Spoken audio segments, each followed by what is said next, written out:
சின்னியம்பாளையம் அன்பு தாய்மார்களே, அருமை பெரியோர்களே, ஊராட்சியுடைய நிர்வாக பொறுப்புகள் 5 ஆண்டு காலம் 2025 ஜனவரி 5ஆம் தேதியோடு நிறைவு பெற்றுவிட்டது.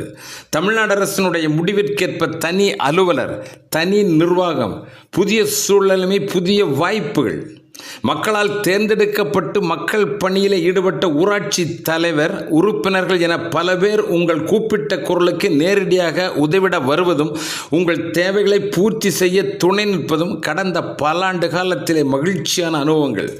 நமது ஊராட்சி தலைவர் மற்றும் உறுப்பினர்களுக்கு பதவி பொறுப்புகள் இல்லை என்றாலும் மக்கள் பணியில் இன்னும் உரிய பங்களிப்புகளில் ஆர்வத்தோடு செயல்படுவதில் எந்த குறைபாடுகளும் இல்லை.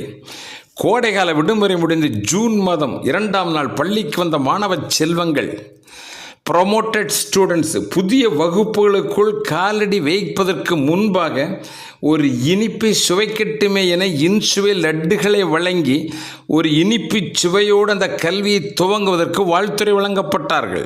இந்த ஆண்டு முழுதும் கற்கிற கல்வி சுவையும் இனிமையும் கொண்டு மகிழ்ச்சி நிறைந்ததாக இருக்க வேண்டும் என்று அவர்களுக்கு வாழ்த்துரை வழங்கப்பட்டது.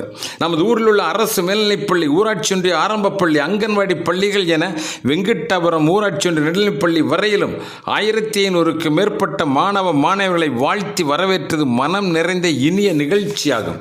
சின்னியம்பாளையம் அரசு மேல்நிலைப்பள்ளி வழக்கம் போல இந்த ஆண்டும் பலரும் பாராட்டுகின்ற மகத்தான சாதனை படைத்துள்ளது. அதனுடைய ஆசிரியர்களுக்கும் தலைமை ஆசிரியருக்கும் நம்முடைய மனமார்ந்த பாராட்டுதலை தெரிவிக்கின்றோம். 11ஆம் வகுப்பிலே 100%, வகுப்பிலே 97% மாணவர்கள் தேர்வு பெற்றுள்ளார்கள். 2025 பொதுத் தேர்வில் சாதனை படைத்த 15ற்கு மேற்பட்ட மாணவ மாணவியரை பெற்றோர் உற்றோரோடு அழைத்து நிதியளிப்பும் புத்தக பரிசுகளும் என பாராட்டுதல்களை வாழ்த்துக்களையும் வழங்கினோம்.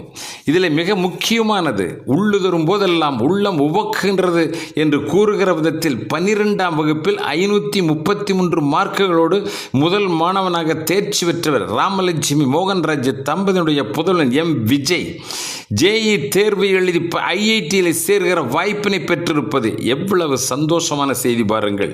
அதேபோல 11ஆம் வகுப்பில் 532 மார்க்கள், வணிகவியலே 100க்கு 100% மதிப்பெண் பெற்ற மீனாட்சி வெள்ளிங்கிரி தம்பதியினுடைய மகள் காவியாவினுடைய சாதனையும் போற்றுதலுக்குரியது.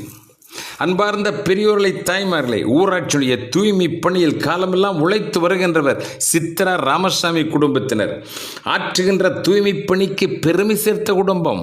அன்புடன் செயலாற்றுவதும் அனைவருக்கும் பணிவு கொள்வதும் சக பணியாளர்களை அரவணைத்து செல்வதும் சின்னியம்பாளையம் ஊராட்சியில் நெடிய நாள் உழைத்தவர்கள். தூய்மை பணியாளர் சித்ரா அவர்களுக்கு உடல் ஆரோக்கிய குறைபாடு ஏற்பட்டது. மருத்துவமனையிலே சிறியதொரு சர்ஜரியும் அவசியப்பட்டது. பல்லாயிரம் ரூபாய் செலவு செய்யப்பட்ட நிலையில் முன்னாள் ஊராட்சி தலைவர் மற்றும் உறுப்பினருடைய சார்பாக 22,000 ரூபாய் நிதியும் வழங்கினோம். மீண்டு வந்த சித்ரா அவர்கள் ஊராட்சி தூய்மை பணியில் வழக்கம் போல செயல்பட்டு வருவதும் நமது ஊரின் நலனுக்கும் அவரது குடும்பத்திற்கும் பெரும் உதவிகரமானது. தெருவிளக்கு பராமரிப்பில் ஒரு சுணக்கம் ஏற்பட்டது. பல்வேறு பணிகளுக்கிடையில் ஊராட்சி செயலாளரால் கவனம் செலுத்த இயலாத நிலையில் கடந்த 2 மாத காலமாக வீசிய காற்றும் பெய்த மழையும் காரணமாக தெருவிளக்குகள் பலதும் பழுதாயின. மக்களின் கோரிக்கைகளை உடனடியாக நிறைவேற்ற வேண்டிய தேவையின் காரணமாக தெருவிளக்கு பராமரிப்பாளர் உடனடியாக வரவழைக்கப்பட்டார். அவருக்கு துணையாக ஆசிரியர் நகர் முழுவதும் உதவியவர் முன்னாள் ஊராட்சி மன்ற உறுப்பினர் திரு ஐயப்பன் அவர்கள். அதேபோல மற்ற வார்டுகளிலும் முன்னாள் ஊராட்சி உறுப்பினர்கள் திரு சக்திவேல், திரு கோபால், திரு துரை, திரு அசோக், திருமதி லீலா ஆகியோரும் உடனிருந்து பணிபுரிந்தார்கள்.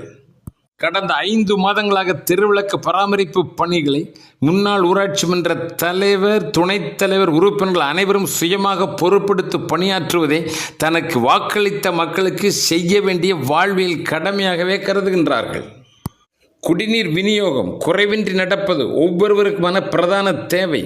இதில் குடிநீர் வாரியம் பராமரிப்பு காரணமாகவும் நமது ஊர் பகுதிக்குள்ளாகவே மின் மோட்டார் குழாய் பழுது ஏற்படின் கால தாமதமின்றி விநியோகம் திரும்ப நடைபெற ஊராட்சி ஊழியர்களோடு உடன் ஒத்துழைப்பதும் சிறப்பாகவே நடைபெற்று வருகிறது. திடக்கழிவு மேலாண்மை என்பது அனைத்து ஊராட்சிகளிலும் ஒரு சவாலான இயக்கமாகும். நமது ஊராட்சியில் ஒரு தூய்மை பணியாளருக்கு சில வீதிகள் ஒதுக்கப்பட்டிருக்கும். காலை 6 மணிக்கு தொடங்கி மதியம் 2 மணிக்கு அவர் தனது பணியை முடிக்கிறார். 8 மணி வரை எந்த பிரச்சனையும் இல்லை. மக்கள் வந்து கொட்டிச் செல்கின்றார்கள். ஆனால் அதன் பின்னர் தூய்மை பணியாளர் செல்லும் இடங்களில் பலர் வேலைக்கு சென்று விடுகிறார்கள். அவருடைய வீடு பூட்டப்பட்டிருக்கும். தினமும் இதே நிலை இருக்கும் பட்சத்தில் அவர்கள் தூய்மை பணியாளரிடம் குப்பையை ஒப்படைக்க முடியாததால் பொது இடத்திலே கொட்டி விடுகிற சம்பவம் நடைபெற்றுக் கொண்டிருக்கிறது.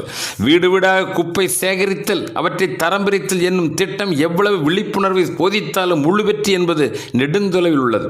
ஆனாலும் பின்வாங்குதல், சோர்வுகள் இல்லாத தூய்மை பணியாளர்களுடைய தேவைகளை நிறைவேற்றுவதும் உற்சாக உணர்வுகளை ஊட்டுவதும் கூடவே மக்களுக்கு தேவையான விளக்கங்களை, விழிப்புணர்வு பிரச்சாரங்களை செய்வதும் தொடர்ந்து நடைபெற்று வருகிறது.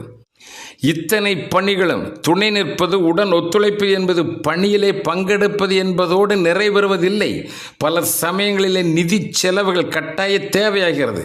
எது எப்படி இருப்பினும் பதவி பொறுப்புகளே இல்லை என்றாலும் மக்களின் தேவைகளை பூர்த்தி செய்திட முன்னாள் ஊராட்சி நிர்வாகம் தயாராக உள்ளது. காரணம், அரசியல் கட்சி அவர்கள் சார்புகள் எதுவாக இருந்தாலும் அவருடைய இரத்தம், நாடி, நரம்புகள், கண்கள், செவி புலன்கள் என உடலும் உயிருமாக உள்ள அவர்களது உணர்விலே நீக்கமர நிறைந்திருப்பது மக்களால், மக்களுக்காக, மக்களின் ஒருவனாக என்கின்ற சமூக பணிகளை உயிர் மூச்சாக உறுதியேற்றதுதான். உயிர் மூச்சு உள்ளவரை சமூக பணிகள் தொய்வின்றி தொடரும் என்பதை தெரிவித்துக் கொள்கிறோம். நன்றி, வணக்கம்.